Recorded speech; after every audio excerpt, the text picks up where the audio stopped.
Suara duk-duk-duk yang beberapa kali aku dengar di lantai atas. Kali ini terdengar seperti ada persis di belakangku.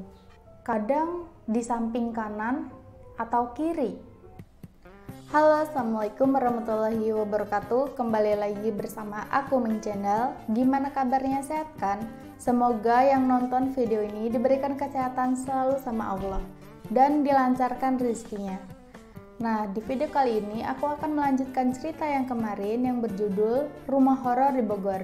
Sebelum aku memulai cerita, alangkah baiknya disubrek-subrek ya, dan tonton sampai habis.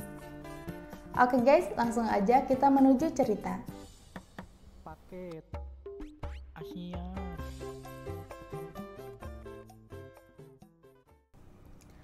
Ada getar dalam dada ketika harus melangkahkan kaki menuju kamar mandi untuk mengambil air wudhu. Karena dalam perjalanannya aku harus lewat depan tangga. Tangga yang sepertinya semakin lama semakin menyeramkan. Leon masih di tempatnya duduk di depan tangga.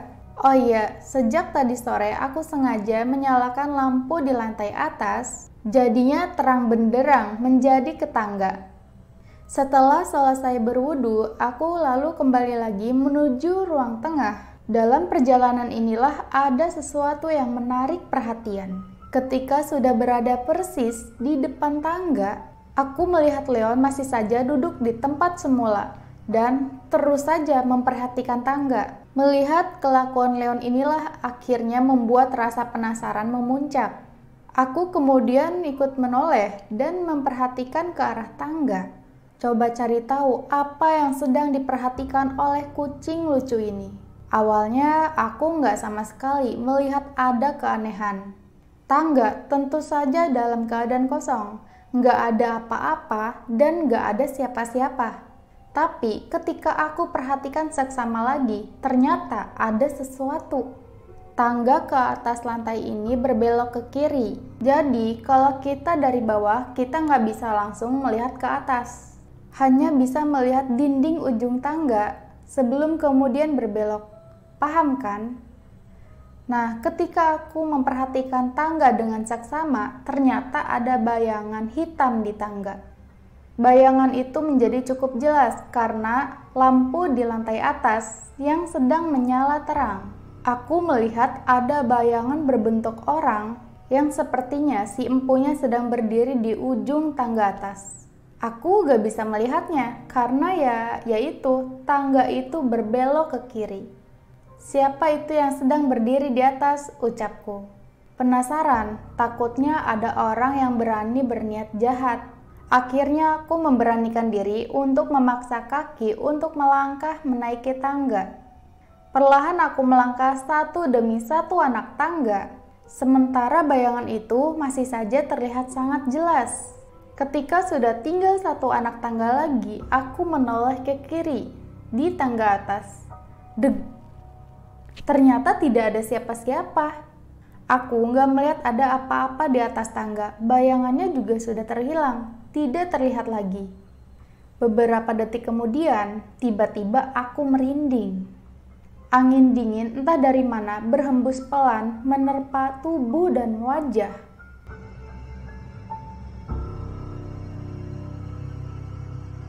Selesai?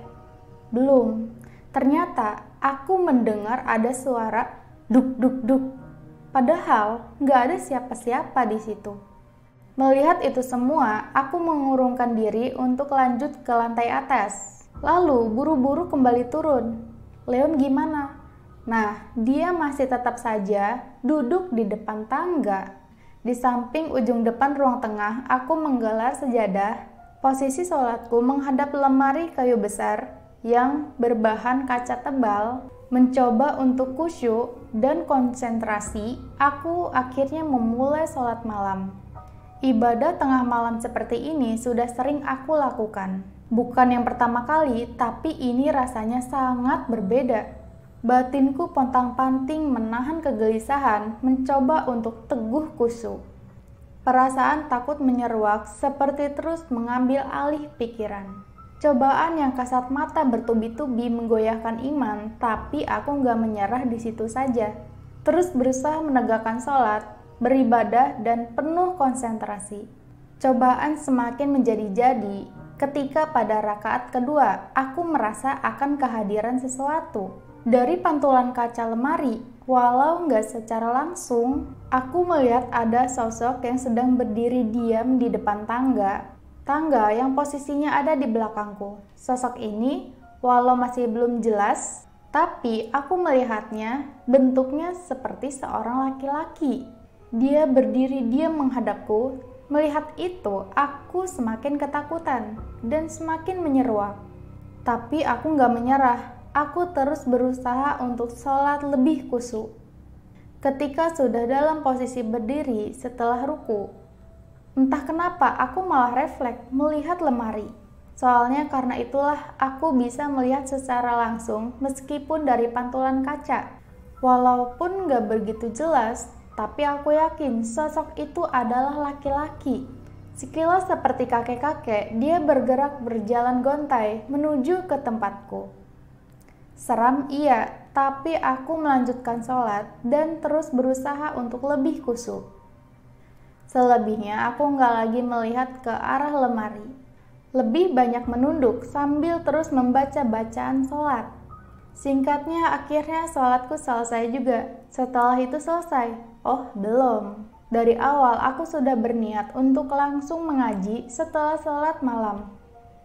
Al-Quran sudah aku siapkan sejak tadi. Dalam hening malam, aku sudah mulai mengaji. Pada prosesnya, sosok seram itu masih aku rasakan kehadirannya. Suara duk-duk-duk yang beberapa kali aku dengar di lantai atas. Kali ini terdengar seperti ada persis di belakangku. Kadang di samping kanan atau kiri. Walau melihat gak secara langsung, aku merasa kalau sosok seram yang berwujud kakek-kakek itu kadang seperti sedang berdiri di belakangku. Kadang di samping, gerakan perpindahannya aku rasakan. Dia seperti terus memperhatikan aku yang sedang mengaji. Tapi di titik ini, rasa takutku berangsung hilang. Aku seperti diberi kekuatan olehnya, dan aku pun menjadi khusyuk mengaji. Lantunan ayat suci menggema pada seisi rumah. Aku menang, sanggup mengalahkan godaan yang menggoyahkan iman. Hingga akhirnya gak kerasa sudah masuk pukul 2:30. Dari kejauhan mulai terdengar teriakan-teriakan anak kecil yang sedang membangunkan untuk sahur, lengkap dengan tetabuhan sebagai pengiring. Aku menyelesaikan mengaji lalu bersiap untuk makan sahur. Ketika memperhatikan seisi ruang tengah, aku melihat Leon sudah terkurai tidur di atas kursi dengan nyenyak.